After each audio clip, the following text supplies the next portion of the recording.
President Donald Trump, Elon Musk, Diddy in the NBA Finals. Lord, do I got a show for you today. The Stephen A. Smith Show is in the house. Let's go.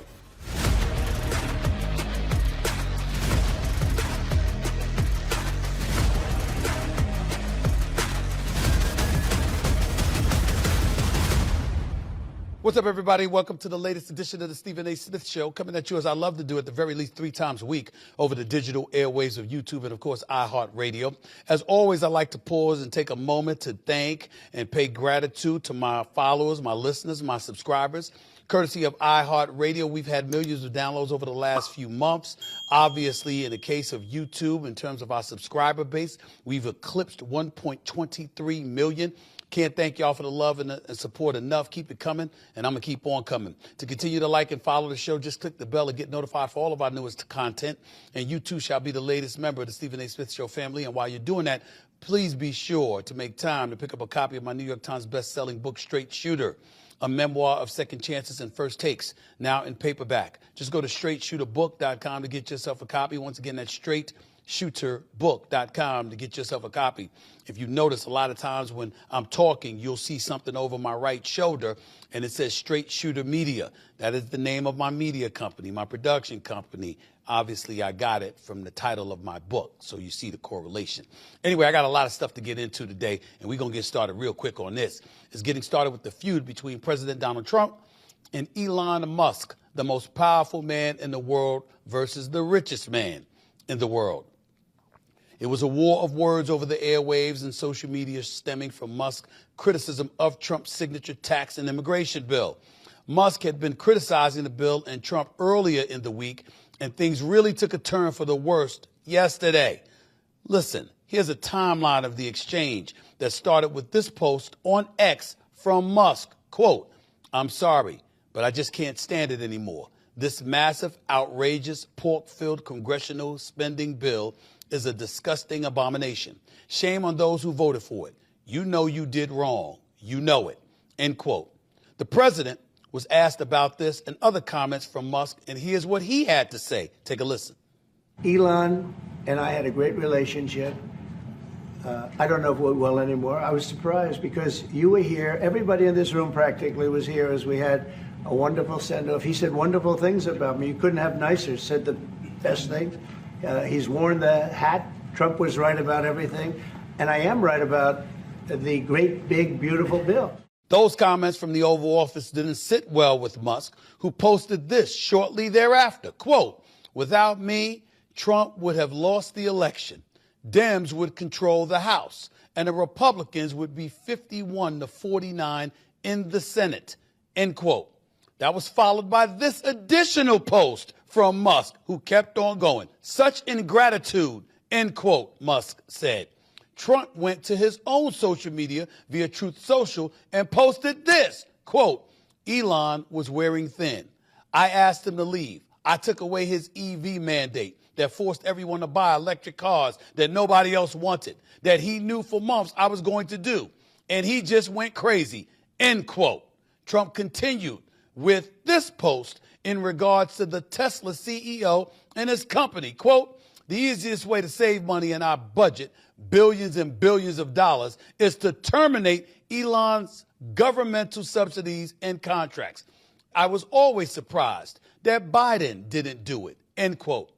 Needless to say, that didn't sit well with Musk, who dropped this post on X. Quote, "Time to drop the really big bomb. Donald Trump is in the Epstein files. That is the real reason they have not been made public. Have a nice day, DJT," end quote. Lord have mercy. Ladies and gentlemen, this is a mess. This is an absolute mess. There's no way to get around the mess that exists. And I'm not going to get into the specifics. I thought it was pretty low for Musk to mention Donald Trump in the same breath as the Epstein files. You need to have proof, concrete proof, if you're going to say something like that, okay? And as far as I'm concerned, if you're Donald Trump, since you always have a penchant to sue, I would anticipate that you'll be filing a lawsuit for defamation against Elon Musk if indeed you so chose to do so. Elon Musk is worth a reported over $450 billion. I don't think he's going to have the money is an issue for him at all. but you just never know. With something like this, it's gotten ugly, and I think there's certain things beyond repair. Watching various news networks and stuff like that, Fox News, CNN, and stuff like that, you know, Trump was once called the Nazi by Vice President J.D. Vance, if y'all remember correctly. Lord knows, you know, he repaired the relationships with Marco Rubio, who's now his Secretary of State, and Senator Ted Cruz, and the way he talked about Ted Cruz and his wife when they were campaigning against one another back in 2016, or 2015 into 2016. So you can't look at this and say there's no way that this relationship could be repaired. When it's the richest man in the world dealing with the president of the United States and somebody finds common ground because their interests appear to be common, who knows what amends they can make. But right now, it looks really, really ugly. Here's the part that I want people to peel from this coming from my mouth. This is an opportunity for the Democrats. It's an opportunity. If you're Elon Musk, you're talking about creating a third party, having that independent party, throwing your muscle behind that independent party to help candidates get into office. It's not beyond the pale that he'd be willing to do that for the Democrats. First of all, he's speaking against Trump's big, beautiful bill. Secondly, he's voted for Democrats in the past, a Hillary Clinton in 2016, a Joe Biden in 2020. There were candidates he was willing to support for the midterm when it was supposed to be a red wave, and it wasn't for the Republican Party in 2022.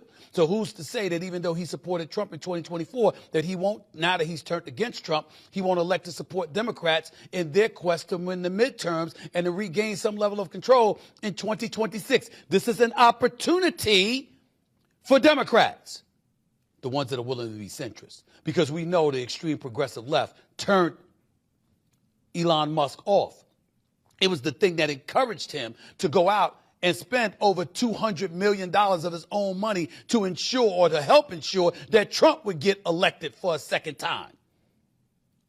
So the left turned them off. So if you're the Democrats, are you going to let the AOCs, the Bernie Sanders, and that ilk be the face of your party, whereby you're alienating somebody with the deep pockets that Elon Musk has? The man is worth over $450 billion. Are you going to be smart, or are you going to be smart about it and say, excuse me, since about 80% of the population isn't on the fringes, that all of us lean toward the center, and this man has the pockets to help Democratic candidates who are centrist regain some level of power, what you going to do, Democratic Party?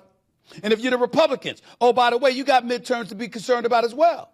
That's why this big, beautiful bill supposedly is so important. If you're listening to Speaker Mike Johnson, who I watched on CNBC this morning, he was talking about how important the bill is, because those 2017 tax breaks that Trump instituted, they're speculating that if they can't pass the big, beautiful bill and it doesn't get through the Senate, and it doesn't get written in the law, guess what? We're going to have a problem, because those taxes, those tax breaks are going to evaporate. And as a result, they're projecting, meaning the GOP, that we're going to be an extra $4 trillion in debt.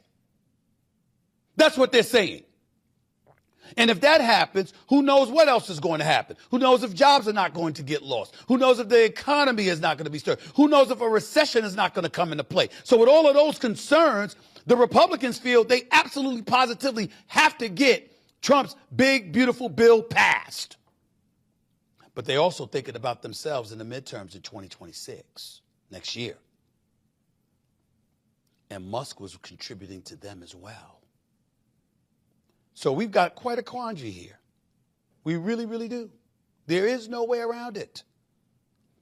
But that's as far as I'm willing to go on it, because I need better minds, more astute minds, people that do this every day to touch on these issues, which I'm about to get to right now, but not before I pay this bill with Prize Picks.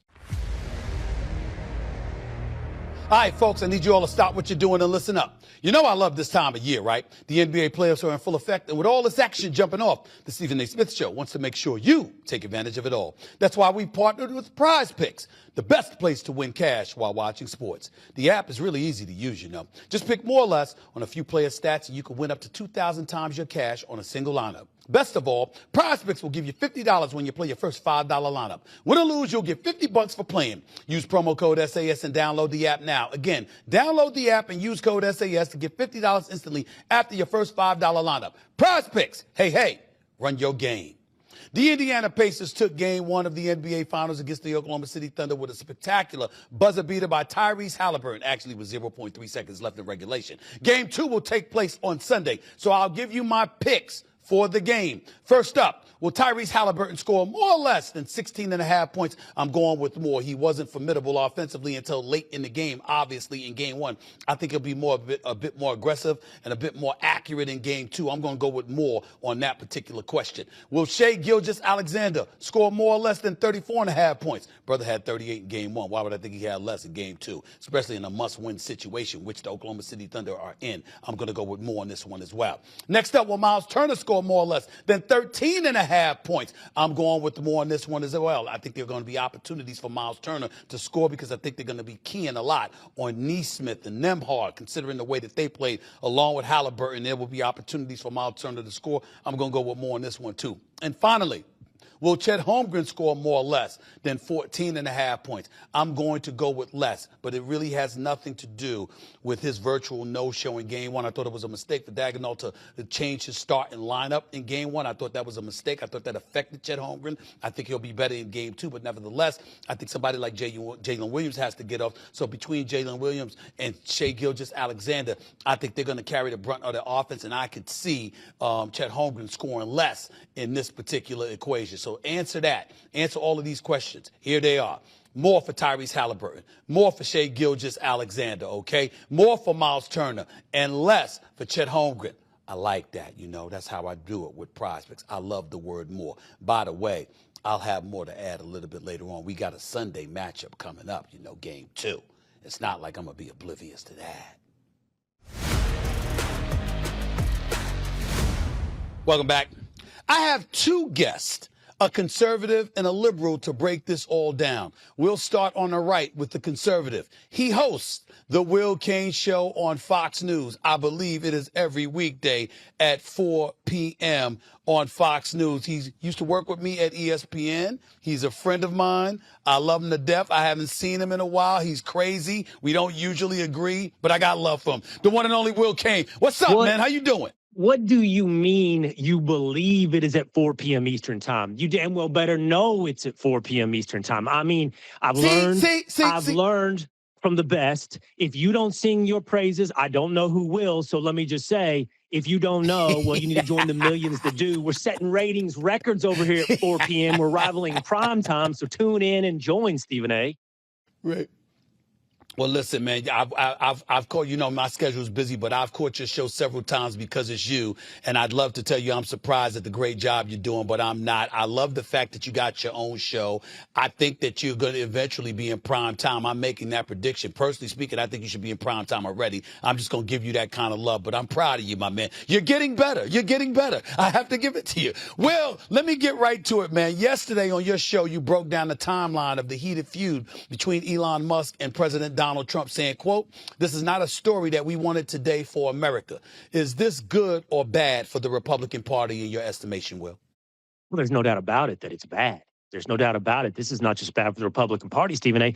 This is bad for America. The only people left snickering today and enjoying the ride are those that wish for the downfall of Donald Trump or think that Elon Musk is the reincarnation of Adolf Hitler. And of course, both of those are absurd propositions. I think we have seen something truly remarkable. And I've been watching your commentary. I've been watching your, I hope, evolution, not towards the right, but towards being in the right over the last several months.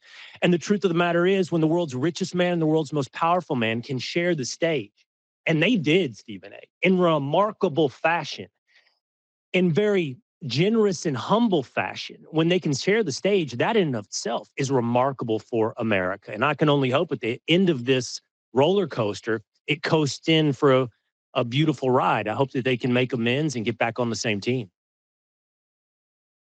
Will, educate my audience as to specifically why has it come to this with their personal relationship. We can speculate, we can read various news reports, but from your understanding, what was the tipping point that pushed Elon Musk over the edge to get to this point where he's been so acerbic and so abrasive towards the president? Because I definitely would accuse him of being that towards the president in this particular instance. Yeah, Elon Musk looks like he's crashing out. Looks like he's lost it and he's unstable.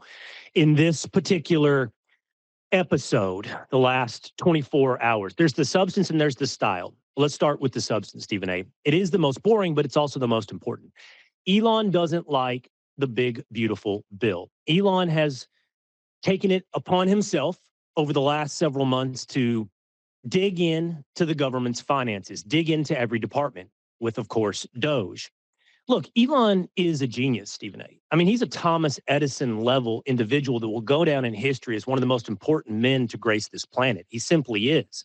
But Elon is also someone quirky, used to getting things done solely sometimes, or at least through his singular vision. And that's just not going to be possible in government. It's certainly not going to be possible in democracy. Democracy is messy and full of people of different opinions. And some of those are even within what people think is a monolith, one party, Republicans. But it's not a monolith. It's a mix. So Elon comes in, he sees the dire financial straits of the United States. He knows we can't continue to run these kind of deficits, over 6%, 7% of GDP year over year. It's unsustainable, $36 trillion in debt. And he wants to do something about it. And he wishes he had the reins to just get it done. But you don't. You just don't in a democracy. And so he doesn't like the big, beautiful bill. For his part, I do believe that Donald Trump is getting the best possible bill that he can get. And that is because it is messy, as I keep saying, democracy. Of course, Democrats aren't going to participate in anything that reduces the size of government. But even on the right, even among Republicans, Stephen A., you got New York and New Jersey and California Democrats that probably will do something you want, which is institute SALT, state and local tax deductions to your federal taxes. Guys like you that live in New York and New Jersey or in California, you want that. You don't want to pay the feds for stuff you're having to pay the state of New Jersey. I'm sure. I lived up there with you. I'm sure I liked it. But now that I live back home in Texas, I don't want to subsidize your bloated and fat and inefficient government in New York and New Jersey. And that's what I'm doing. I'm subsidizing it when you get to write it off of your federal taxes. But Donald Trump has to deal with it because there are Republicans from New Jersey and New York and California. In the Senate, there's Republicans that like parts of the Green New Deal, and it means something to a senator from North Dakota. So the point is, Stephen A., he's got to make a deal. And that's what Donald Trump does. He makes deals. And Elon Musk doesn't like the deal. So that's the substance. Okay. But real quickly, then there's the style. Okay. And that's important as well. It's the personalities. And I don't know what's going on with Elon. You know, I think he, like I said, is quirky. I don't know Elon. I think I don't even know that we've shaken hands. We've been in the same room once or twice. But, you know, I think he has a grand vision. I appreciate his vision. I think that he is a different kind of dude, Stephen A. I really do. And I think it speaks volumes to Donald Trump that not only have they gotten along, but he's welcomed him in and shared the stage and managed to be good partners for America. But in the same breath, well, we can't sit here and act like Donald Trump has done everything right. I certainly understand and I side with you from the standpoint that, you know, with his big, beautiful deal, everything in there, everybody is not going to like. You have to acquiesce to some of the demands. Like you said, he's about making a deal, whatever it takes to get a deal done and get some of the things that he wants, primarily preserving those 27 tax cuts and making sure they extend to now and they don't get canceled out.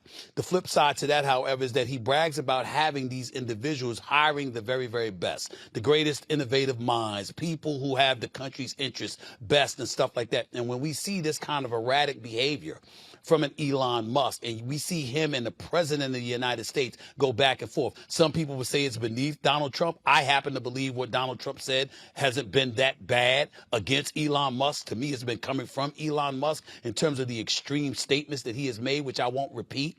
My point is that it's still somebody that Donald Trump not only embraced, but empowered. Department of Government Efficiency, cuts, people lost their jobs, etc.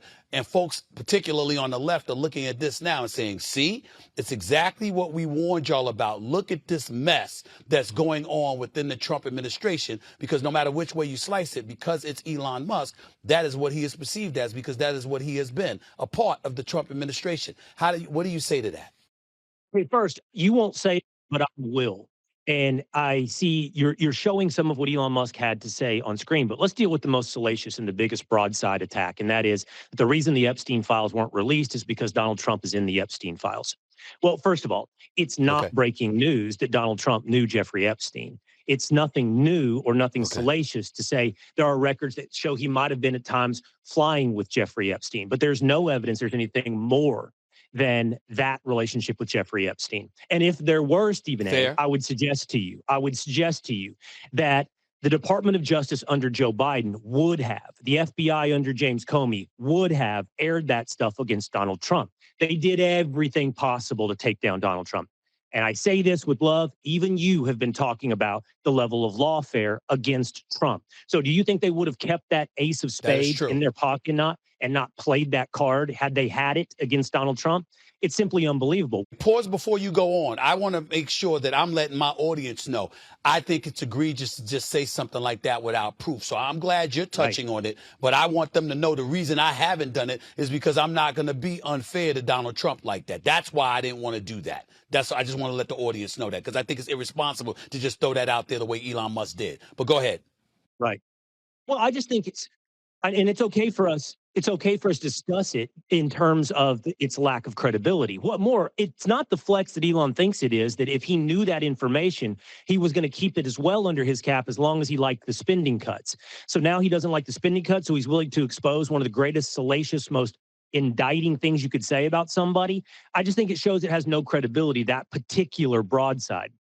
Now to your point about everyone looks at Donald Trump saying he hires the best and the brightest and look at the mess that it's created.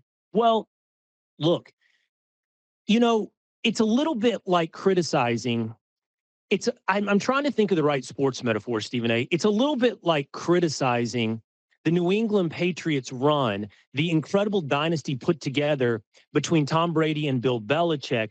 And then for us all to think the bigger story is the relationship between Tom Brady and Bill Belichick. So what I mean by that is not necessarily that Elon Musk and Donald Trump put together a historical dynasty, but it is historical to bring these types of figures together. So what I mean, okay, you know this, if I might, Stephen A., you know something about big egos, not just your own, but others. You've been around a lot of big egos throughout your career. Yours too, damn it. You ain't getting away with that. You too. Go ahead. Go ahead. Go ahead, man. Right. Our relationship is a testament to the power that sometimes big egos can coexist, get along, and even be friends. But don't get it twisted. Right. That's rare. How often are the world's richest man and the world's most powerful man partners in a shared vision? It is super rare. So you start from a historical point. You can't really think the story is, wow, it didn't last or it's a mess. It's incredible it ever existed in the first place. Look at Donald Trump literally shared the Oval Office, let Elon Musk stand there for hours on end and commandeer the cameras. I watched those and I thought, man, Donald Trump is not the guy people think he is. He is not the attention hound and the credibility seeker that everybody thinks he is. He's perfectly willing to share the stage. And I think that is historical. It's truly historical. Now, posit that, okay, it's messy. It's transparent. Everything's playing out before our eyes, and it's not always going to go well. Now, posit that against what we've had, not just for the last 5 years, Stephen A., but I would offer you through most presidential administrations. Highly coordinated, highly produced. Fake kumbaya. Everybody on the same page. Everybody parroting the same spin. And in the end, what do you get? You get something like Karine Jean-Pierre 3 months out of the office of being the biggest spinster. Oh, don't get me started with her. I know. But, I can't wait to see her. I can't wait to see her. Go ahead. I'm sorry. Literally Go ahead. I'm sorry. Go ahead. Lie. She wasn't willing to spin for Joe Biden. And then 3 months later, you know what? I'm not a Democrat anymore. That right there could suggest to everybody in America, maybe we could use a little more messy transparency instead of manufactured and polished fake kumbaya. That's a damn good point. And don't get me started with that. You're not even a Democrat anymore. And now you're out of office. You're out of the White House. And now we're going to profit. I can't wait to see her. God bless her for selling her book. But I can't wait to see her, to ask her about that stuff. Because stuff that she said in the White House is one thing. That was your employer. But then you went on The View after you left the White House and you said some of the same stuff. You could have gave everybody a heads up then. You didn't do it. So anyway, we'll get back to that another time. You said it's hard to see a path forward for these two, Donald Trump and Elon Musk, to repair their relationship after Musk slammed the president's proposed spending bill. Is this a feud the party created, or do you just put it solely on Musk? What are your thoughts about that? Well, if the party helped create or fuel this feud. It's that Elon Musk doesn't like what happens when you pour action into the messy democratic process of a bunch of congressmen and senators and get the result that he doesn't like. But the truth is, I think this is more about personalities. Now, normal personalities would say, you've crossed the Rubicon. This is irreparable. You accused me of being in league with Jeffrey Epstein. And he also endorsed a random user saying impeach Trump and install J.D. Vance. He also did that. And for most people, that would be a bridge too far. We're not going to fix this. I don't think that's Donald Trump. I'm being real with you, Stephen A. Now, I do know this man somewhat, where I said I don't know Musk as well. I do know Donald Trump, but you don't have to know him to see this. He's actually forgiving. He actually moves beyond. He doesn't hold grudges. Oh, he'll come hard at you if you go at him. But given time and space and the opportunity to heal, he's shown over and over that he's willing to do so. I mean, J.D. Vance one time referred to him as Hitler, and J.D. Vance is the vice president of the United States. You have said hard things about Donald Trump. I wouldn't be surprised if you told me right now he's called you. I'd be surprised if you said he's never called you. I bet you've heard from Donald Trump. Right. And you've said hard things about Donald Trump. He looks past it when he needs to. He's not as sensitive, or at least he doesn't hold grudges like you would think. And so I wouldn't put it beyond the realm of possibility that we could see a beautiful big reunion for Musk and Trump. I would tell you this. As far as I'm concerned, I've never said anything that I owe Donald Trump an apology for. I can tell you that much because I never called him out his name or anything like that. I just don't like the way he behaves. And I think that it's been erratic. You know what the funny thing is? You don't have to apologize. That's why I didn't vote for him. You don't have to apologize to be on good terms with Donald Trump. Look at Bill Maher. You don't have to. It's just, he's not. The media has created such a caricature of Donald Trump. If you only ever watched CNN or MSNBC or NBC or ABC or CBS, you just have a cartoonish caricature vision of who the man actually is, and you don't know reality. Will Cain, hold on for a second. I got to pay some bills, but I'll be right back with you. It's Stephen A. Smith with Will Cain right here on the Stephen A. Smith Show. Back with more in a minute. All right, everybody, listen up. With all the big-time sports action that's happening each and every day, the Stephen A. Smith Show wants to make sure you are taking advantage of it all. That's why we partnered with Prize Picks, the best place to win cash while watching sports. The app is really easy to use. To make a lineup, all you have to do is pick more or less on a few player stats. Choose from any of your favorite players, Tyrese Halliburton, Shai Gilgeous-Alexander, Pascal Siakam, all in the same entry. Then sit back and watch. The list is really endless. You can play Prize Picks in over 40 states, including California and Texas. Best of all, Prize Picks will give you $50 when you play your first $5 lineup. Win or lose, you'll get $50. So just use promo code SAS and download Prize Picks now. Again, download the app and use code SAS to get $50 instantly after your first $5 lineup. Prize Picks. Hey, run your game. Back here with Will Cain on the Stephen A. Smith Show. So, Will, let's get right to it. How worried are you for the Republicans in the 2026 midterms in light of Musk, basically threatening to formulate a third party, basically threatening to finance Democrats the way that he did some Republicans, especially Trump? 2026, 2028 could be in trouble for the right based on all this noise we've been seeing. You concerned about that, Bill? You concerned about that, Will? I'm not. Look, you can do two things at the same time. You can give Elon Musk a ton of credit for the role he played, the money he spent in electing Donald Trump, but I personally think Donald Trump would have trounced Kamala Harris without Elon Musk. And right now, and I wouldn't put it beyond the realm of possibility that Elon Musk does go out there. Maybe he does give money to third parties. Maybe he even gives money to Democrats. But you could give all the money in the world. You could give, how about that? I don't want to give you any ammunition, so I'm not going to use the Dallas Cowboys. But you could give all the money in the world to, I don't know, pick your lowest level franchise, and it's not going to make them an overnight champion. And right now, the problem with the Democratic Party is there's nobody to put money behind. There's just simply no talent on the bench. There's not any in AAA, there's not any in AA, and there's certainly not any in the majors. You show me where the biggest level talent is. I might be talking to him. I might be talking to the biggest talent on the bench for Democrats. There you go with your stuff. There you go with your stuff. I will tell you this, though. I agree with you as it pertains to a national figure. But when you're talking about some of these congressional districts, when you're talking about some of these districts that the senators are fighting for as well, I think he has an opportunity to make inroads. I don't know if you can definitively say that the GOP has a strong hold on the House and the Senate. In that regard, as you sift through this country, he might be able to make some inroads there. Yeah, that's fair. It's a slim margin. It's a slim margin in both the House and the Senate. And let's not get it mixed up. the charm and charisma and pull of Donald Trump, not every politician can even come close to scratching the surface of. Doesn't matter if they have an R by their name. But it's not just the people. Politics is two things. And, you know, one thing I appreciate about, and people, I don't want people to think I'm gratuitously, you know, buttering you up, because I have on my program at times criticized you. And whether or not you're aware, I'm sure you're a big boy enough to not care. And politics is two things. And one of them you still have to work on. If any of this stuff about you is real, then there's still, and you admit this, holes in your game. It's a combination of two things. Yeah.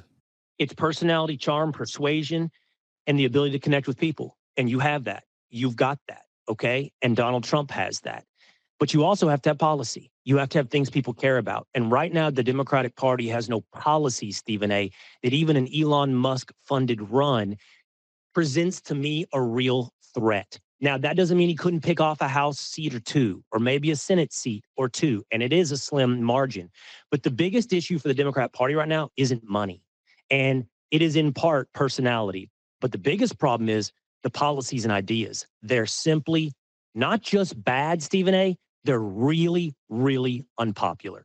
Let me say this to you on a personal note. There's been plenty of times where people have come up to me and they said, did you see Will Cain? He's criticized you. I said, no, and I don't give a damn. And here's the reason why. Because I'm quite sure it was Will Cain disagreeing with something that I said. He's not attacking me or my character. That's the relationship we have. I don't care if he disagrees with me. And that's all. I've always been that way. And you're the same way. Right. This is one of the reasons we've gotten along. I would not say something into a microphone or behind your back that I would never say to your face. And that is like our relationship is not predicated on liking everything each other have to say. The relationship is predicated on the integrity of telling one another where and where we do not agree or disagree. That's right. And where we stand. And that's why we got love for one another. Let me ask you this question. You've heard that Steve Bannon, you know, obviously a Trump loyalist, somebody that used to work in the White House, no longer does so.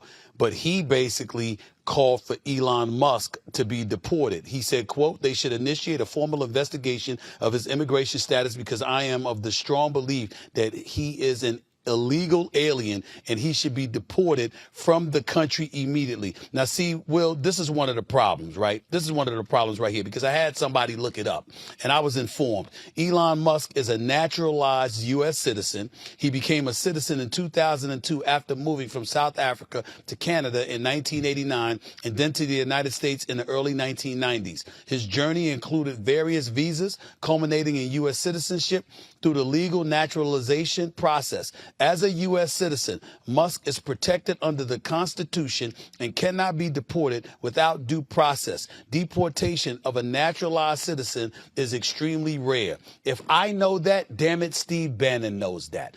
What do you think when you hear somebody like Steve Bannon say those words?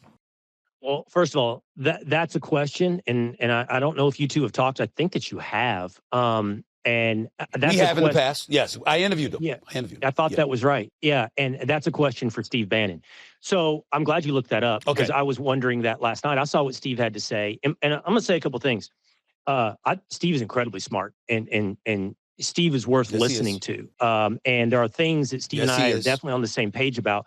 And I have no problem saying, like, I believe in the United States of America and the culture and the form of government and the protection of the United States of America.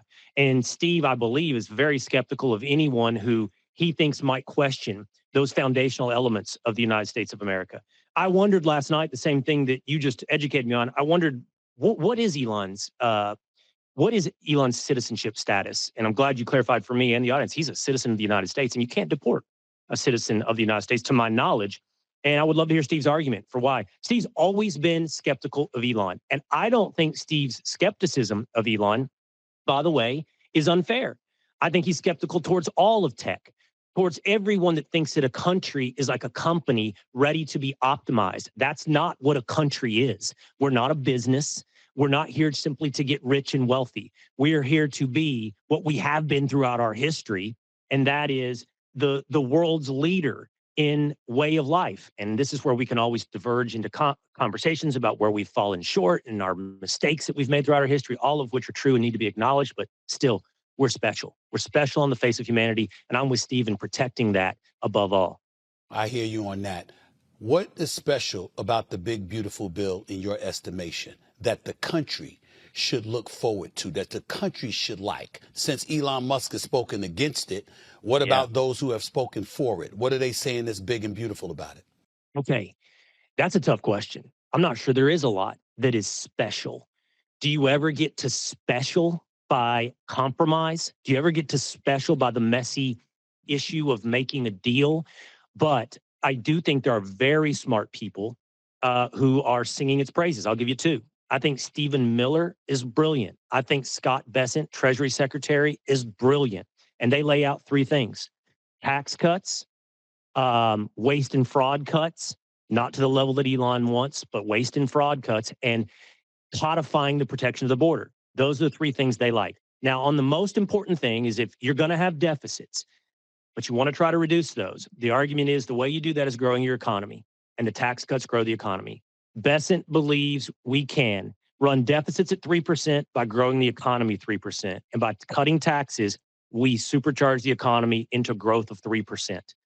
That's the way you reduce deficits, even if it's not the cuts that someone like Elon Musk wants through Doge. There's one more thing, Stephen A. If you're really in the business of educating your audience, it's a little bit boring, but you have to understand a reconciliation bill is not a budget bill. It's not an appropriations bill. There's only so much you can do through reconciliation. There are other places to make cuts. Two of them are rescission. That's what the president says to the Senate. I want you to make these cuts. They go back and they formalize them. There's one right now for $9 billion, which is not enough. And that's tiny in the grand scope of things. And the other is appropriations. And all those great people you mentioned that Trump hires. Hegseth, that's where I've taken issue with you, by the way, Stephen A. My friend Pete Hegseth as Secretary of Defense. Sean Duffy at Transportation. On and on. Every secretary of every cabinet looks for cuts, asks Congress in, this is the budget that I need, institute these cuts, and that's what we'll get through appropriations. It's not the end of the story just because it's not in the one big beautiful bill. Understood. And by the way, I'm going to save your platform to bring up Pete Hegseth when you call me on your show. You do that. I got no problems with the man. I haven't lambasted the man at all. I've just talked about what his ascension represented. There was a bigger deal. If I saw Pete Hegseth, I'd walk up to him and say to him, I have nothing against you. You served our country with honor and distinction. I got no problems with you, my man. I was just talking about what it represented. I mean, damn, that's all I'm saying. But we'll talk about that another day. My last question to you, because I know you got to go. And I got to go as well. If this Elon Musk and Trump fiasco, brouhaha, doesn't simmer down, if it gets uglier, you've already said this is not good. Right. How bad could it possibly get for Trump and the administration and our government if Elon goes nuclear, per se, and somehow gets even worse than he has already gotten, especially considering the fact that Trump acknowledged all the access that he had throughout the White House, access to files and things of this nature? What the hell if that, what if that happens, Will Cain? What if Elon Musk gets uglier?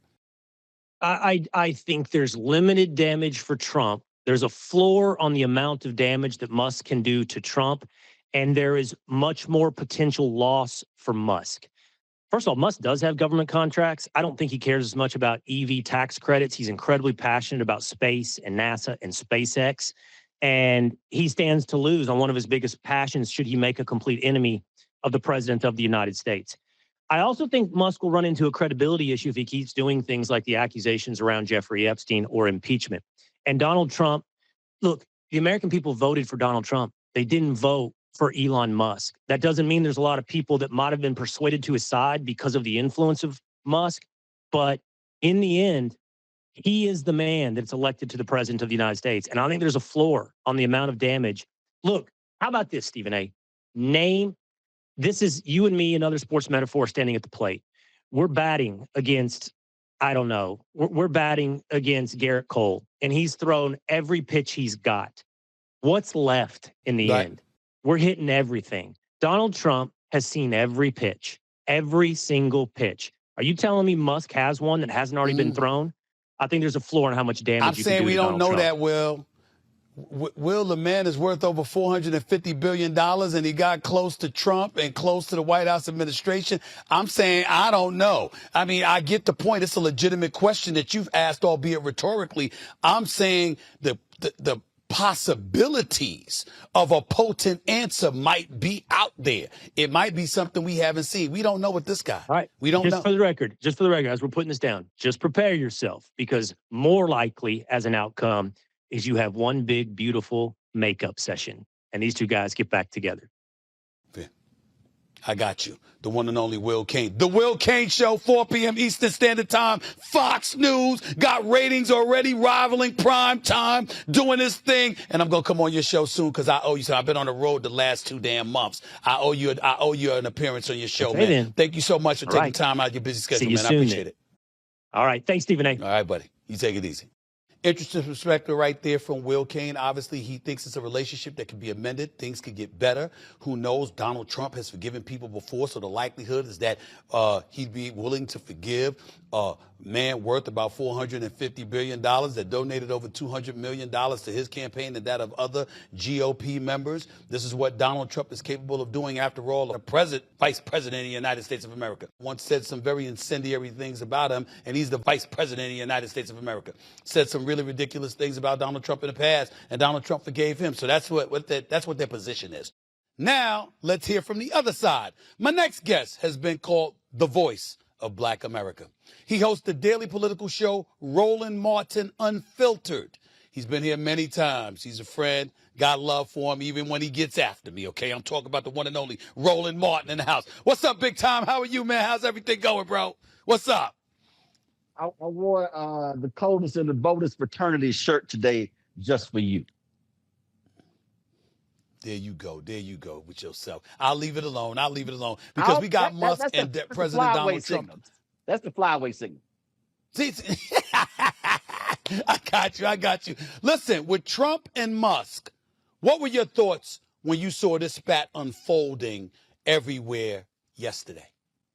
Well, we knew it was going to happen. When you take two narcissistic, egotistical, deranged individuals, they are going to clash.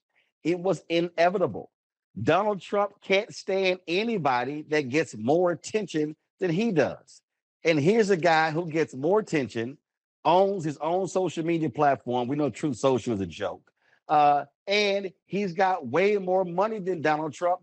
They were going to clash. And so I was sitting here watching chickens coming home to roost. And I was this is how I was operating all day. I was sitting here going, okay, what's next? What's next? That's what you were doing? Oh yeah, because it was beyond laughable to watch these two idiots going back and forth. And it shows you that Donald Trump, I do not call him president. He is the twice impeached, criminally convicted felon con man in chief. And it goes to show you that he does not have the demeanor nor the authority to sit in that Oval Office chair. They can yell all they want to about Joe Biden and his mental acuity and his cognitive decline. But guess what? You didn't see a grown man who occupies the Oval Office acting like a spoiled little brat going back and forth with a donor.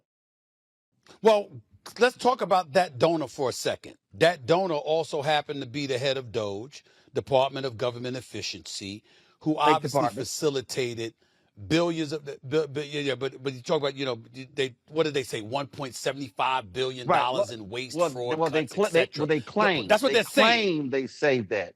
But then when you actually, that's what I said. When you actually get what actually came down, most even Republicans say it was barely $100 billion in so-called savings.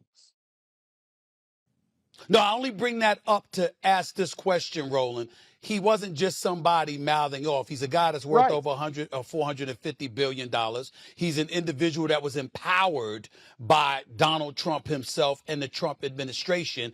Obviously, some of the decisions that he made led to federal employees being cut. Let's make sure we recognize that. So he's been harmful to some degree. So with all of that being said, how bad do you think this situation could deteriorate into, because it doesn't seem like it's just back and forth banter or whatever. It seems like some real damage could be done. I'm wondering, what damage do you think could be done to Trump? What damage do you think will be done to the country in light of what's going on right now, if anything at all? That's what I'm asking. First of all, it's not going to be damage to the country because let's just be perfectly clear. Okay. If you're Elon Musk, from a business standpoint, your business doesn't exist without federal dollars. And I broke this thing down on my show. Like, I love these people. I love these black people talk about, man, we got do for self, pull ourselves up by our bootstraps. And I said, you didn't see them 32 billionaires, the 32 corporate CEOs who went to Saudi Arabia with Trump?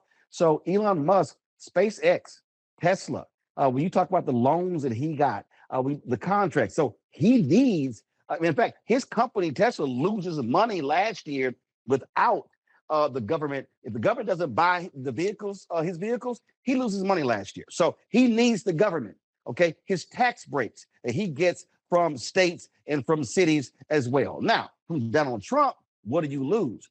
He can't afford to have a high-profile person who has manipulated the Twitter algorithm to turn that against him. And so he was greatly aided by that. And so when you have these two people clashing and then it's dominating the news cycle, all these things happen. So don't be shocked to see Republicans and other donors trying to broker a peace deal, a détente, because you've got Speaker Mike Johnson trying to get this big, beautiful bill, which one of my panelists call a BBL, a big, beautiful lie, going through the Senate and then back to the House. And so it's in peril. And so that's what's happening right now. And so this becomes the centerpiece. Oh, it's going to be great chaos. And I'm just going to sit here and enjoy my popcorn.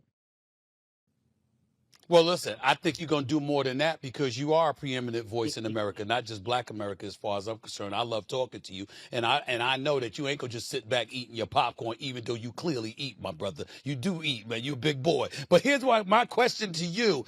How do you feel? We know how the right feels about this big, beautiful deal. What's your issue with the big, beautiful deal? Educate my audience to the specifics about why the deal may not be big and beautiful at all in your mind and in the minds of liberals. First and foremost, in the position that I take is I've never called myself a liberal or conservative. I call myself a voter, and I look at this purely through I have to look at this through a human lens. The people that will greatly benefit from this bill are the richest people in the country. The people that will be hurt are the poorest. When I listen to, look, I am a Christian. The Catholic church that I grew up in was founded in my grandparents' living room. My wife is an ordained minister. I'm a Christian book author. And when I look at evangelicals who are silent, who are saying nothing about the massive cuts and how it's going to impact the poor, that is greatly offensive to me. That's why I stand with Bishop William Barber and Repairs of the Breach and the Poor People's Campaign and their efforts against this. When you look at the cuts to SNAP benefits, when you look at the cuts to $880 billion to Medicaid, when you look at the impact when it comes to women having children, all of that is real. To what? To be able to make permanent the Trump tax cuts from 2017 that benefited the richest in the country? Please, is that actually what they need? When you look at this, that's what it speaks to. When you've got Republicans who are voting on a bill that prevents states from regulating AI for at least a decade, I'm sorry, how did that get in the bill? The other day, I was reading that there's an insertion in the bill that will require banks to pay back crypto investors before they pay back depositors if there's an issue with that bank. So when you start looking at this bill and looking at all of the perks in there for the rich and how it hurts the poor, it's a problem. If you cut $880 billion for Medicaid, you're going to be impacting rural hospitals. You know who that's going to hurt? A lot of the white folks who voted for Trump in rural America, not just rural black folks in rural America, but rural white folks. We saw what happened when this took place in North Carolina. I'd never forget, Bishop William Barber was at a parade and his redneck with a Confederate flag draped over his shoulder walked up to Bishop Barber and he said, with a tear in his eye, Bishop, I got to be honest with you. I don't agree with a whole lot, but thank you for trying to save our hospitals. And so the problem we have is the brokest, sickest places in America are the reddest. So people always talk about black folks vote against their interests. How about all these white conservatives who are voting against their interests? They're cutting education, they're cutting health care, they're cutting government benefits. Who takes advantage of that more than anybody else? Broke white people in America. West Virginia, Mississippi, Arkansas, North Carolina, South Carolina, Tennessee, Georgia. So those folks should be up in arms because trust me, they are going to be severely hurt if this bill gets through Congress. One could easily argue, based on everything you just broke down, that it should be easy for people in this day and age to see the light and to, rally up against what we're seeing from this quote unquote big, beautiful bill and what we're seeing from the Trump administration thus far. Nevertheless, when you talk to the folks on the right, they seem to be not worried at all about folks on the left because they accuse the folks on the left of not having any kind of vision for America whatsoever. Talking about the Democratic Party. They ain't talking about Roland Martin. They're talking about the Democratic Party. What do you say to that? Do you believe that this is an opportunity for the Democrats to pounce on, to capitalize off of, to regain some seats in the House and the Senate? Or is this one of those situations where you think that the Democrats will miss the boat and drop the ball and not take advantage of this particular moment where Trump and the GOP seem a bit more vulnerable? Well, here's what you're seeing right now. First and foremost, the 2026 election is a long way away. And so what you have to do is, and I've been telling people, that's why I don't waste breath on 2028, or even right now, 2026, I focus on 2025. You've got state races happening. You've got gubernatorial races in Virginia. You've got MAGA Lieutenant Governor Winston Sears, a black woman, running against former Congresswoman Spanberger on the Democratic side. The Democrats right now control the House and the Senate. If they keep control of the House, Don Scott, my alpha brother, pledge at Texas A&M, Pi Omicron, remains Speaker of the House. Louise Lucas remains in control of the money in the Senate. If Democrats control the governor's mansion, they now have the trifecta.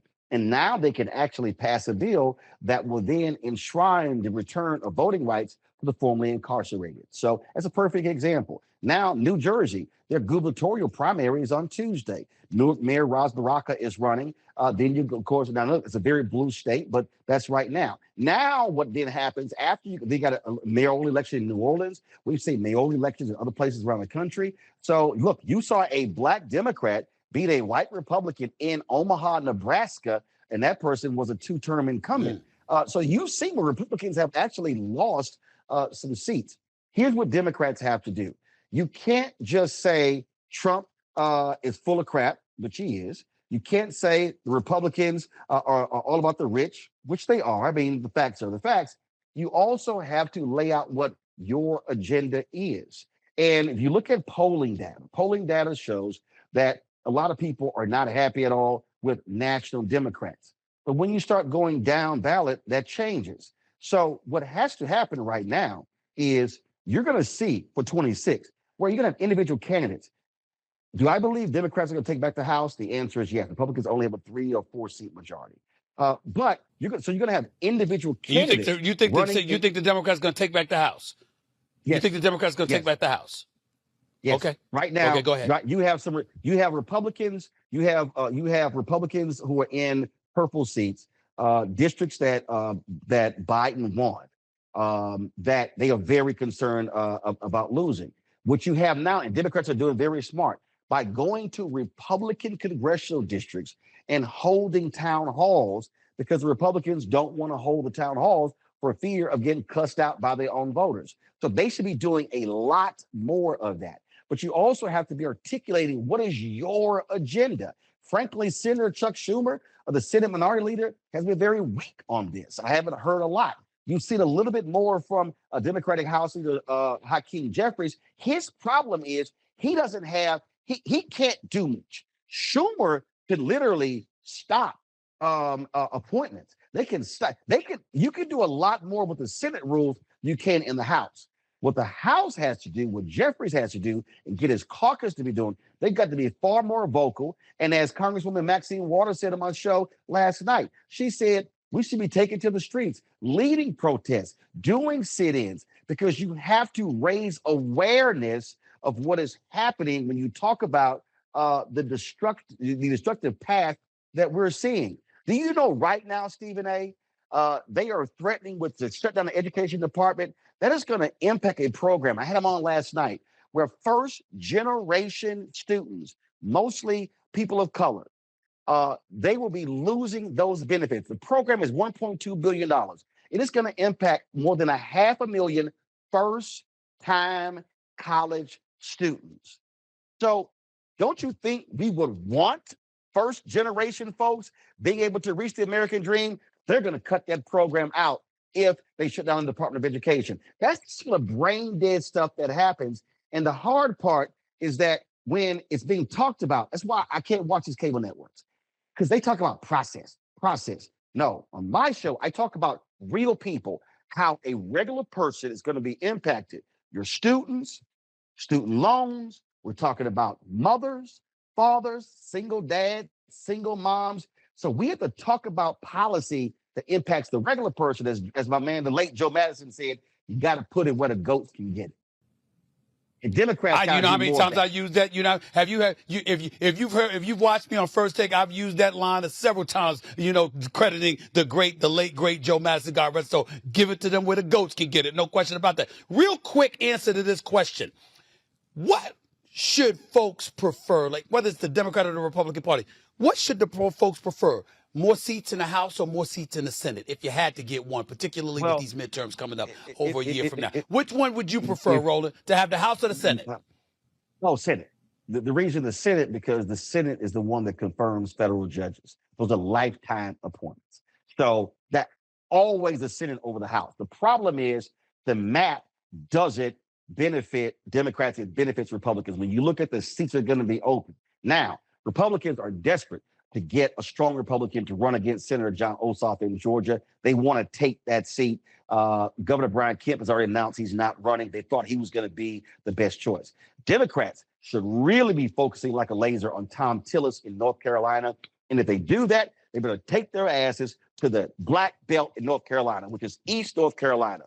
Vice President Kamala Harris made a huge mistake. So did President Joe Biden. Democrats keep doing this. They keep going to Western North Carolina. You split the North Carolina map. They always go west. Charlotte, Mecklenburg County, Raleigh, Durham. But guess what? The votes are in the black belt in East North Carolina.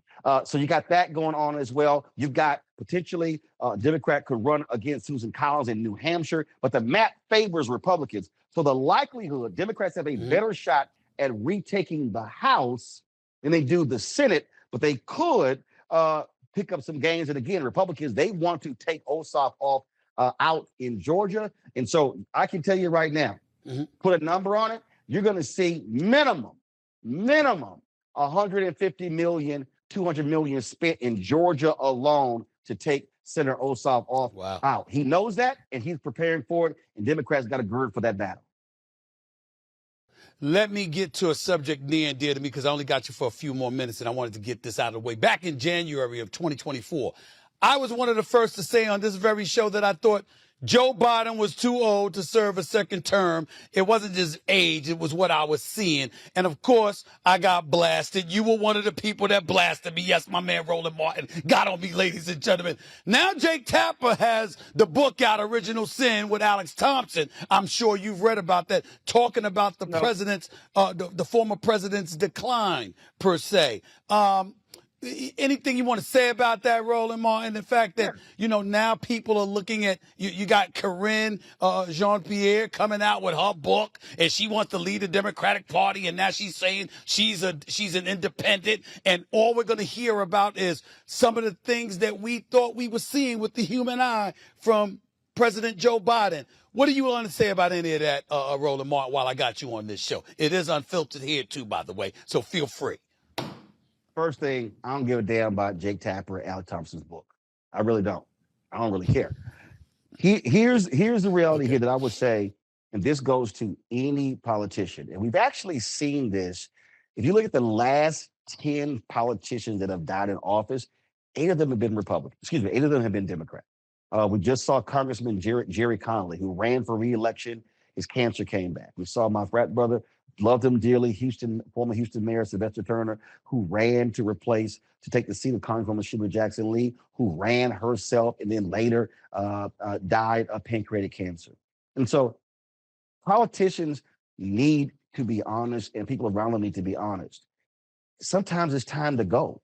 So you can actually leave with dignity and grace. And my concern is that, like, the images of Robert Byrd and Strom Thurmond being wheeled around and held up. I mean, we know what those images look like. And so I hope politicians need to be honest, to learn to let go of power, but people around them also have to actually be honest. Do I believe that Joe Biden was an effective president? The answer is yes. But here's the issue, which you're talking about, people are raised. The American presidency is not just about how you can make decisions in an office out of the way. It's also about the projection of power. It's also about how you I totally agree. It's also about, I mean, people don't understand how much the presidency, it's really about that.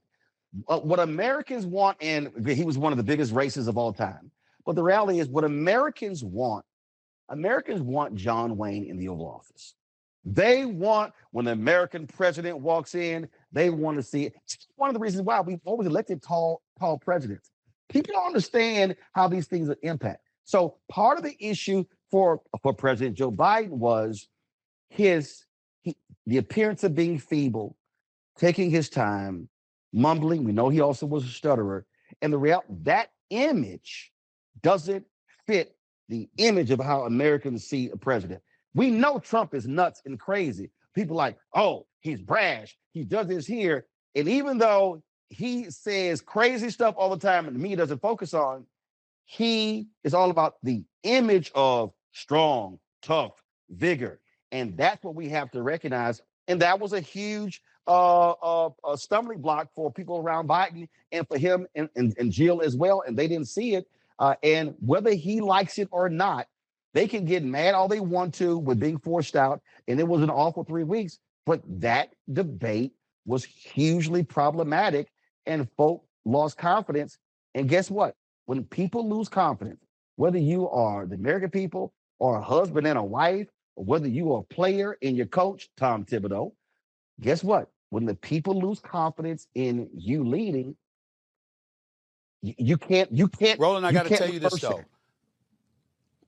I got to tell you this before I get on out of here. I got to tell you this. My problem with the Democratic Party right now, what I'm seeing is I'm a fan of Westmore, Maryland. I think that Josh Shapiro should have been a VP selection instead of Tim Walz. That's my personal opinion. And we know that we've got governors from the Democratic Party that can run for office, that likely do a hell of a job. I don't see anybody on the left having a national presence to win an election. I know you ain't thinking about 2028, but I'm bringing it up now because I'm thinking. I was saying that I know you didn't want to bring up 2028. You said you didn't want to talk about it. You said you wasn't really thinking about it that much. I'm saying to you. So let me unpack that. I'm just looking. Go ahead. Please go ahead. All right. So study the last 40 years.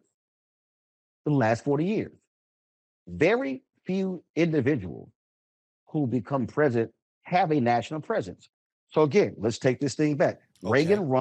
Reagan becomes the governor of California. Okay.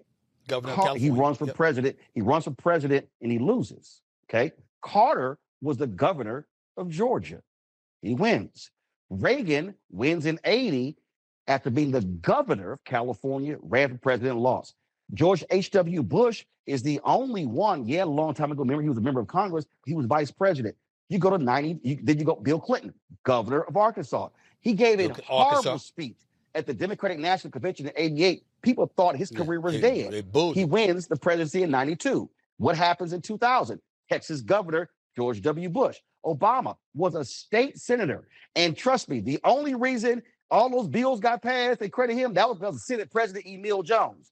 So he was a state senator, becomes a U.S. senator. So the reality is the people that become president, they never have a national presence 2-3 years out. That actually builds when they announce and then you begin to run nationally. That's just. But hasn't that changed? What I just laid hasn't out that was the last hasn't that 40 changed? years. But hasn't. I'm not disagreeing with you. I'm saying, hasn't that changed? People keep talking about the climate. We never thought, there's no way in hell, with the years of Gary Hart and John Edwards and all this stuff, there's no way on earth that anybody ever thought that a guy like Donald Trump would be the president of the United States. But here he is, not just once, but twice. And so when you look at it from that standpoint and you see the MAGA right and the influence they appear to have, doesn't it need to be something a little bit different in order for the Democrats to reclaim their position? No, because the reality is Trump is an aberration.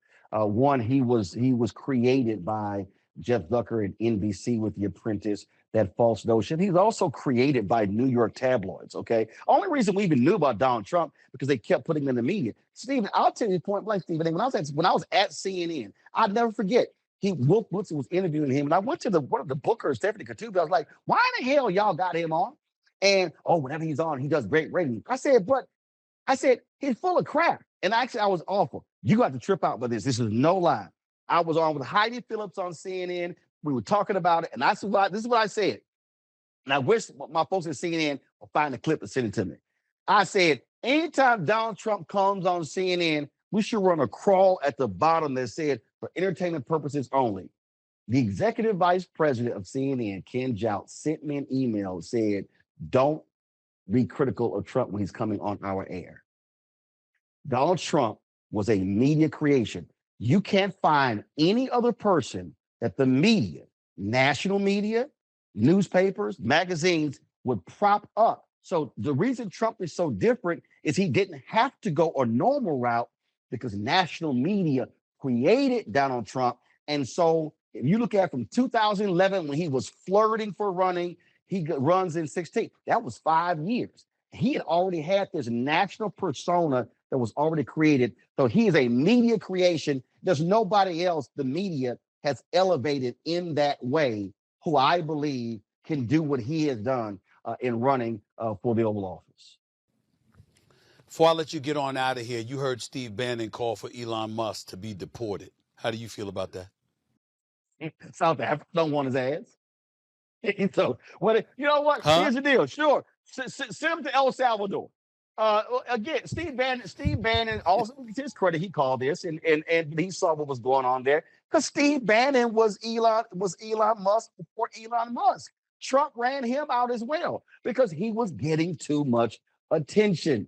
And so again, it's hilarious to see what's going on. Bannon is an anti-globalist. He thinks that that's what Musk is.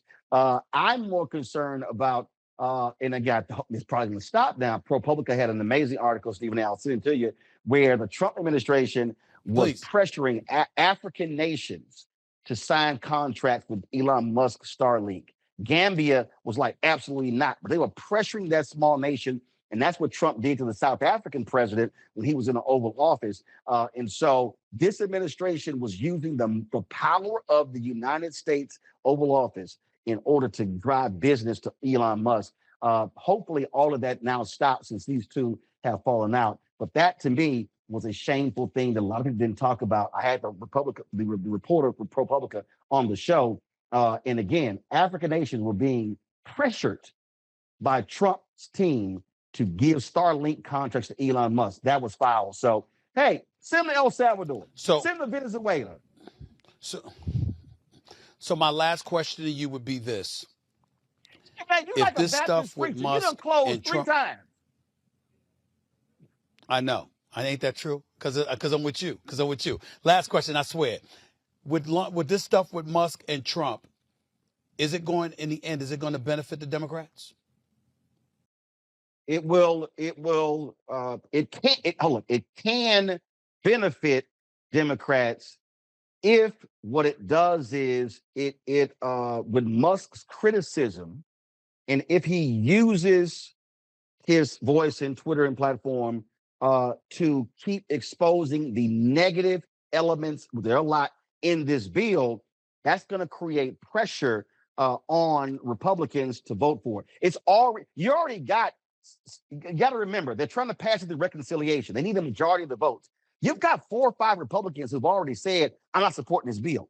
Senator Ron Johnson, hardcore MAGA out of Wisconsin, was trashing it. Senator Rand Paul of Kentucky, both states that voted for Trump. So if all of a sudden, if he starts saying, look at this crap, look at this crap, look at this crap, and if he keeps saying how this is going to increase the national debt, yeah, it can be problematic.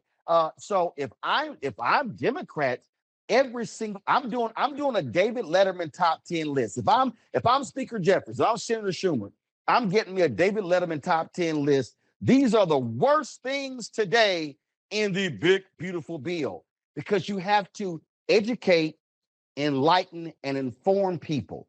All we hear is big, beautiful bill, massive bill. The average person, Stephen A., ain't sitting here breaking this bill apart. And you're not getting that on CNN, MSNBC, and Fox. So the Democrats should be doing that. And what that does is put pressure. Oh, did y'all know this was in it? And this? And this? Now call your congressman, call your senator.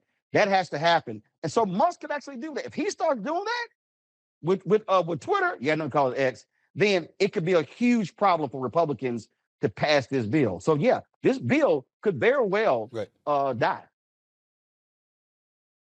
Appreciate the education. Appreciate you always educating me. Appreciate you getting on me when you like that, because I kind of love it. I kind of love it. It doesn't bother me. I know you got love for me, even though you don't want to admit it half the time. I appreciate you, big boy. I appreciate it, man. Thanks a lot, man. We'll talk soon.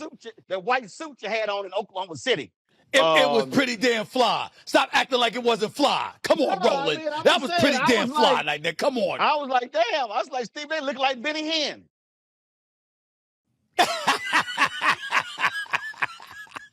Man, get out of here, man. I'll talk to you later. The one and only Roland Martin. Roland Martin, Unfiltered on YouTube. Don't miss it. The voice of Black America. Appreciate you, big bro. Love you, man. Thanks a lot. Coming up, the Pacers shocked the world, taking game 1 of the NBA Finals against the Thunder. Can they win it all? We'll get into that before we close out the show. But first, one of Sean Diddy Combs' accusers takes the stand and describes more drug-fueled sexual parties they called hotel nights. We've got the latest from the Diddy trial right here next on the Stephen A. Smith Show. Holla. Welcome back to Stephen A. Smith Show. Now let's get to the latest on the federal sex trafficking and racketeering trial of Sean Diddy Combs. A Diddy ex-girlfriend, the latest, using the pseudonym Jane, was back on the stand today. She described the drug-fueled sexual parties called hotel nights she endured during her relationship with Sean Diddy Combs. Jane says she felt pressured to have sex with other men. She also broke down in sobs as she recalled getting to spend time alone with Combs afterwards. And just yesterday, the judge threatened to exclude Combs from court if he kept trying to interact with the jury. Combs was seen nodding in the jury's direction during the testimony of a woman who said Combs dangled her over a balcony railing in 2016. During that testimony, it was revealed that Combs was actually in New York during the Bad Boy reunion tour at the time she claimed the incident happened. Joining me to discuss the latest in the Diddy trials is one of the best legal minds in America, as far as I'm concerned. Legal analyst extraordinaire for ABC News, obviously hosts Sports Center on ESPN as well. My buddy, the one and only Ryan Smith. What's up, man? How are you? Hey, man. Good to talk to you. How you doing? Let's get right to it. I'm good, man. It's just that it's just crazy to me, all of this Diddy stuff. We just keep hearing more and more stuff. It's hard to listen to be honest with you. But what do you make of the testimony of the witness who says she was dangled over the balcony of her apartment? How incriminating is that against Diddy? Yeah, Banna, that's really important for the prosecution's case. Why? Even though she wasn't somebody who said she was assaulted by him sexually, this shows the violent tendencies that the prosecution is saying Diddy has, that this is what women were afraid of, that this is why he had this threat of violence held over people. Because when you look at it from the prosecution's eyes, if he could dangle somebody off a balcony, imagine what he might have threatened to do to Cassie if she didn't engage in the freak-offs, or to Jane with what she's talking about with the hotel nights. Showing that and showing what happened for the prosecution is like saying, this is how dangerous this man is. When the judge threatened to remove him and exclude him from trial because he thought his facial expressions and what have you were influencing the jury, how big of a deal is that, if it is a big deal at all? Yeah, I think that's huge, because if the jury walks in one day and they don't see Diddy there, they wonder why. and they can't necessarily be told why, or the judge will give them an instruction, but won't maybe not tell them all the details. But it goes to, if you're on that jury, you're thinking, wait, why is there a change here? And any change, I think, in this case involving Diddy is bad for the defense. So with Diddy, the accusation is that he's nodding to the jury. And here's the thing: when you're a defendant, you cannot interact with the jury. Why? Because that makes it seem like you're trying to influence them in some way. Here's Diddy with this power. People know him, they know of him. And if he's looking straight at you, juror number 12, and he's nodding, don't believe that. Don't. I'm not saying I know that he did that per se, but when you talk about nodding for judges and for courtroom watchers, that's somebody trying to send an indication to somebody on the jury saying, believe this or don't believe this, which could influence their decision. So in a way, the judge has to clamp down on But that damn immediately. Ryan, I mean, he got to sit there for weeks. He can't smile, he can't smirk, he can't nod his head. I mean, for weeks at a time. Isn't that an impossible task to expect from a defendant, where you can't have any kind of bodily communication whatsoever, affirming or denying anything? Is that not a bit unreasonable? It's reasonable to be able to have a reaction to things, but to be turning to the jury and reacting to them is borderline influencing them. And that's the last thing you want. You want these jurors to be able to make any decision they want to make based on the evidence they're hearing, not based on the defendant looking at them, telling them, believe that, don't believe that. The thing here is, Stephen A., we don't know exactly what he was doing in that courtroom. If he's turning and nodding and making indications to them, that's off limits. You can't do that. And before trial, his defense team would have told him, hey, you can't make statements or do things to the jury or have loud outbursts, because they know that the judge will clamp down, because the judge doesn't want the jury being influenced. But having reactions, being upset or being mad or crying or scribbling a note to your lawyer, that kind of stuff is affected. Keep that, though, away from turning to the jury and trying to send an indication to them. And again, we don't know what Diddy was actually doing in that courtroom, or what he might have been trying to do, but the judge has to look at that and say, any way in which you're reacting, turning to them and making a motion is potentially trying to say to them, don't believe this, believe that, and possibly influencing their decision. You can't have that. My next question is going to be, just as a treat to throw out to Diddy supporters out there, because just like R. Kelly had his supporters, Diddy's got his, and you have a lot of people that's been listening to you and others talk about what's going on during this trial, reporting accurately on what's actually transpiring in the courtroom and in the case itself. It says, damn, everybody's pointing the finger at Diddy. I mean, what about these other witnesses? What are they saying? How did we know they're telling the truth? Et cetera, et cetera. I'll give you the latest example. Diddy's defense team proved that Diddy wasn't there. The defense actually provided receipts and asked the woman if he could be in two places at once they proved that he wasn't even in attendance at the time that she said this ordeal happened with them. And when they asked her that question, she said theoretically. I mean, what does that mean? How incriminating is that against her? Yeah, that damages her testimony completely. He can't be in two places at once. And the defense even said that. Can he be in LA and be in New York at the same time? No. And that kind of opens and shuts the door on her. So that is huge for the defense. That's a big thing for the defense. And you have to believe the jurors, whether they think she outright made that up, or they think, hey, your story's got to be dubious. Maybe you had your dates different. Something doesn't add up here. You never want a witness on the stand saying one thing happened and then the other team getting up and saying, well, I can prove he was somewhere else. So yes, it's damaging for prosecutors. But here's the thing. She was there to offer testimony about how he uses violence to intimidate people. Other people have offered that evidence. So for Diddy supporters out there who might say, hey, well, this is proof that he was never violent.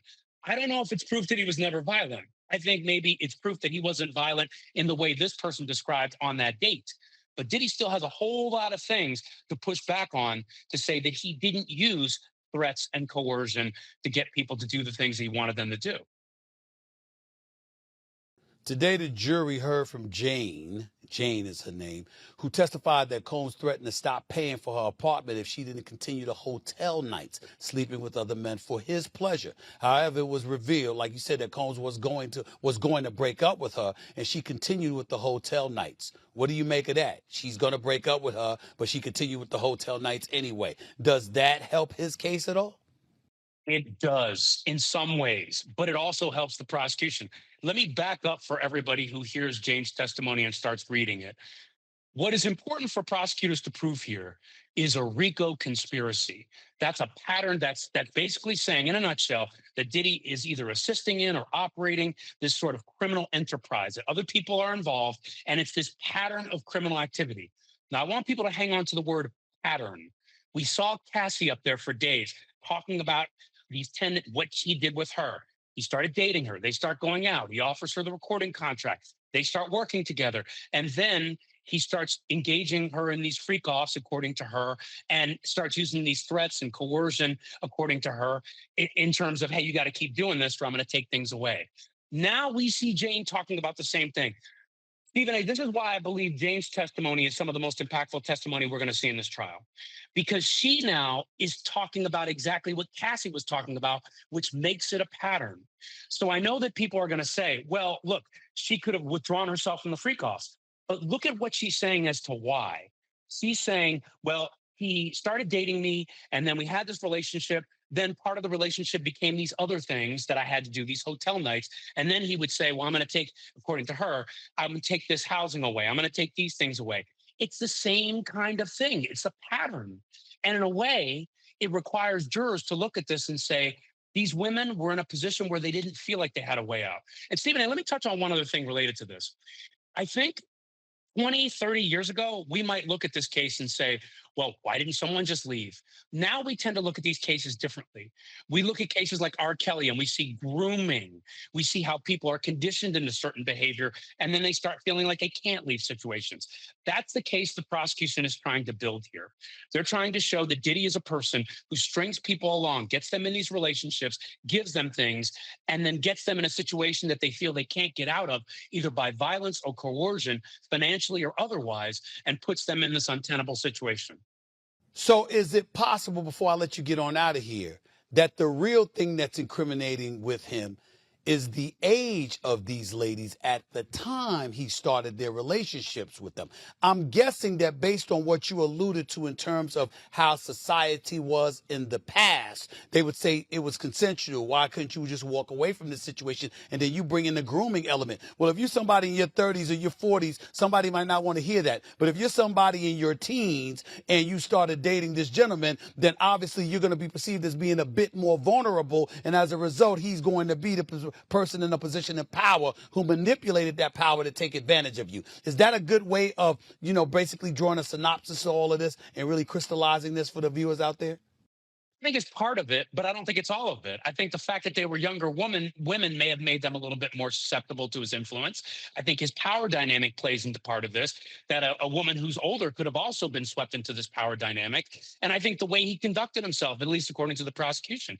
But make no mistake, Stephen A., as you watch these people testify, like Jane, when she's talking about he had me take drugs across from LA to Miami. Now they're building the case of drug trafficking. When he talks about having her and then her later calling people, escorts, to come in from different places to do these hotel nights. Now we're talking about the sex trafficking element. What you're seeing here, when I talk about grooming, I'm talking about his MO, and they're trying to describe how he did this. But I think age, while being a part of it, is not all of it. I think what it is they're trying to describe how he got his hands into them, and then in their mind put them in a position where they couldn't get out. And that's how they're trying to build the RICO case, the sex trafficking case, the drug trafficking case. All of it is all based on him and his associates getting these people in a world that they couldn't get out of. And age is a part of that, but I don't think it's all of it. Last question. We've seen so much and we hear so much, and it just appears to be getting more and more incriminating for Sean Diddy Combs by the day. But that's through the lens of the prosecution. When are we going to start seeing things through the lens of the defense team? I think it's going to be at least a week. I think you can expect Jane to be on the stand for another couple days. And when you talk about the lens of the defense team, just like we saw with Cassie, we saw Cassie getting grilled on the stand by the defense. We heard about Mia getting grilled on the stand by the defense. It's going to be the same with Jane, because Jane has a lot of text messages going back and forth talking about their relationship. Jane talks about how she, over time, started booking the escorts herself. According to her, that was so she could control, at least know, the men that she would be kind of coerced into engaging in these hotel nights with. The defense is going to turn that, and they're going to say, look, but you're calling these experts. You're saying, are we doing this? And you can't later come back and say it was non-consensual. because you were in this relationship with him for 3 years. As you said, Stephen, why didn't she get out? They're going to be questions like that the defense is going to press on, and they're going to press hard because the defense knows what's getting out there. The impression that Sean Diddy Combs controls these people, that he has a whole pattern of doing these things, that he uses all these associates to do these things, and that's the RICO conspiracy. They have to knock that down by essentially hitting on one key point. All of this was consensual, that he strongly denies all of this, and that all of this was what the women wanted to do and wanted to do with him. So the defense is going to get that chance when they cross-examine her. And I would say if that doesn't happen today, it's going to happen early next week, but it's going to be aggressive. It's going to be strong because that's exactly what they did with Cassie. Ryan Smith, legal analyst extraordinaire for ABC News, and of course, Sports Center anchor for ESPN. Appreciate you as always. Have a wonderful weekend, man. Look forward to talking to you next week. You take care of yourself. You too, man. Take care. Coming up, Aaron Rodgers is finally heading to the Pittsburgh Steelers, and the Pacers still game one of the NBA Finals. I'll get into that to close out the show in a minute. It's Stephen A. Back with your boy in a minute. Welcome back to Stephen A. Smith Show. Now let's get to the NBA Finals where the Pacers stole game one against the Oklahoma City Thunder. The Pacers were down by 15 with a little over 9 minutes in the fourth quarter, 9 minutes left in the fourth quarter, and managed to take a 1-point lead courtesy of this late bucket from Tyrese Halliburton with 0.3 seconds left. And talk about an improbable victory. The Pacers became the first team to win an NBA Finals game when trailing by at least 9 points in the final 3 minutes of the game. All other teams were 0 and 182. In addition to that, the Pacers have a 5-3 record this postseason when trailing by 15 or more points. Ladies and gentlemen, I was surprised by the comeback. I'll tell you that. Tyrese Halliburton, he's a young rising star in this league. I don't label him a superstar because for me, a superstar is somebody that's the number one option that carries the load, that is the face of a franchise from start to finish. And, you know, they have that level of responsibility on their shoulders. The Indiana Pacers are a collection of really, really good parts that could end up winning an NBA championship. Shai Gilgeous-Alexander was sensational last night with 38 points, but not when it counted. That was Tyrese Halliburton, who was not good. He was jittery and shaky, looked like a deer in headlights in the first half. Through the third quarter, he wasn't much better. But then as the game waned, he came on and let you know that his presence needed to be felt. Nembhard really showed up and showed out and created shots for himself and did some things. Neesmith made sure he was formidable as well. Even Miles Turner hit a bank shot 3. Pascal Siakam hit a corner 3 from the right. You know, the Pacers were 10 of 16 on corner 3s last night. In game one, give credit where credit is due. They came back. They scored 66 points in the second half on better than 50% shooting against the number one defense in the NBA. That's saying something. So Oklahoma City, who has a problem closing out close games, their record is under 500, like 3-6 when, you know, within 3-point games, you know, during the regular season, and 1-4 in the playoffs. This is who they are. This is who Oklahoma City has been. And so Shai Gilgeous-Alexander is going to have to be that superstar, that league MVP. Jalen Williams is going to have to show up and help him. If you can average 22 points a game on 49% shooting from the field, 46% shooting from three-point range in the conference finals, you can damn sure do it in the NBA finals against Indiana. Oklahoma City is in a tough matchup now. And I couldn't be happier because walking into the finals, I had Oklahoma City in 6. I still have Oklahoma City in 6. But a lot of people believed that the Pacers could get swept. I never believed that. I believed the Pacers were good to win 2 games, possibly even force a game 7. But I knew they would have to win game 1 to have a chance to do that because I don't see OKC losing game 2. And I think that if they had gone back to Indiana or gone to Indiana for games 3 and 4 up 2-0 in the series of this NBA Finals, I think that Indiana would have been in trouble. But now that Indiana has won, Oklahoma City's got to get its stuff right. And I think that's going to make things very interesting. So I'm happy I got a good finals. That's what I'm happy about. I'm happy that the Indiana Pacers have shown the basketball world this is a series to pay attention to because don't think for 1 second that they can't beat OKC. I like this. I like this. Finally, before I get on out of here, the Pittsburgh Steelers, switching to the National Football League, announced that Aaron Rodgers will be under center for the team this season. The news comes more than 80 days since the start of free agency and 70 days after Rodgers visited the team. According to ESPN's Adam Schefter, Rodgers plans to fly to Pittsburgh on Friday and join the Steelers ahead of next week's mandatory minicamp, okay? I'm ecstatic because I'm a lifelong Steelers fan. Let me be very, very clear. I'm ecstatic because you ain't have no damn quarterback. I know Aaron Rodgers wasn't great last year. I know he hasn't been great over the last several years, okay? But the bottom line is this is one of the greatest quarterbacks who have ever played the game. On his worst day, he's better than an average quarterback. And when you look at the Steelers quarterback room of Mason Rudolph, Skylar Thompson, and Will Howard, who you just drafted out of Ohio State, you damn right they desperately needed Aaron Rodgers. So guess what? Even with what they had in the locker room, you still have Russell Wilson and Justin Fields last year. He could be an upgrade from both of those dudes, which means that Aaron Rodgers would be the best quarterback that the Pittsburgh Steelers had in their stable over the last several years. And in the same division as Joe Burrow and Lamar Jackson, I'll be damned. I'll be damned if I'm going to be mad about that. Now, let me tell you for the record what is going to piss me off if this is true. If that damn Shedeur Sanders, who dropped to the 5th round and a 144th overall pick, ends up being better this season, assuming he's going to get the QB1 spot, and I don't know that's going to happen, okay? Because you got a quarterback, they drafted a couple of quarterbacks, okay? And they already had quarterbacks in their stable in Cleveland. I'm telling you right now, if Shedeur Sanders wins this job and he's the starting quarterback for the Cleveland Browns and he goes out there and balls, I am going to be pissed because the Steelers could have drafted him.